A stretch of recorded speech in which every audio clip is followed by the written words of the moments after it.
முதலமைச்சராக மட்டும் பார்க்கல, ஆசிரியர்கள் அரசு ஊழியர்களுடைய நலன்களை பாதுகாக்கக்கூடிய ஒரு காவல் தெய்வமாக உங்களை நாங்கள் பார்க்கிறோம் என்று முதலமைச்சர் மு.க.ஸ்டாலினை அமர வைத்துக் கொண்டே நான் மேடையிலே பேசணும். அப்படியெல்லாம் சொன்னீங்க, என்ன ஆச்சு? இவ்வளவும் பண்ண பிறகு இவர்கள் ஆட்சிக்கு வந்து 4.5 ஆண்டுகள் ஆன பிறகும் இன்னும் அந்த கோரிக்கையை நிறைவேற்றுவதற்கு ஒரு நடவடிக்கை எடுக்கல. ஒவ்வொரு 8 முறை நாங்கள் சந்தித்துங்க. 8 முறை சந்தித்த பிறகு ஒவ்வொரு தடவையும் கோரிக்கை கேட்பாங்க.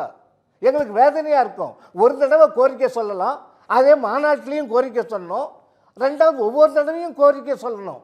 கோரிக்கையை காது கொடுத்து கேட்பாரு. அப்போ கேட்கின்ற போது நான் கண்டிப்பாக உங்களுடைய ஓய்வூதியத்தை கொடுக்கிறேன் என்று வாய் திறந்து சொல்ல மாட்டார். ஃபோட்டோ எடுப்பாங்க, மறுநாள் எங்களை அனுப்புவாங்க, நீங்கள் போங்கன்னுவாங்க. மறுநாள் பார்த்தா பேப்பரில் வரும். இதுதான் அவங்க எங்களுக்காக செய்த சாதனை. அதுதான். அப்போ எங்களுடைய உள்ளம் வேதனைப்படுமா, சஞ்சலப்படுவதா? நீங்கள் சொல்லுங்கள், சந்தோஷமாக இருக்க முடியுமா? அதனால்தான் கொடுத்த வாக்குறுதிகளை நீங்கள் ஒன்று கூட நிறைவேற்றலைங்க. சொன்னதில் ஒன்று கூட நிறைவேற்றலை.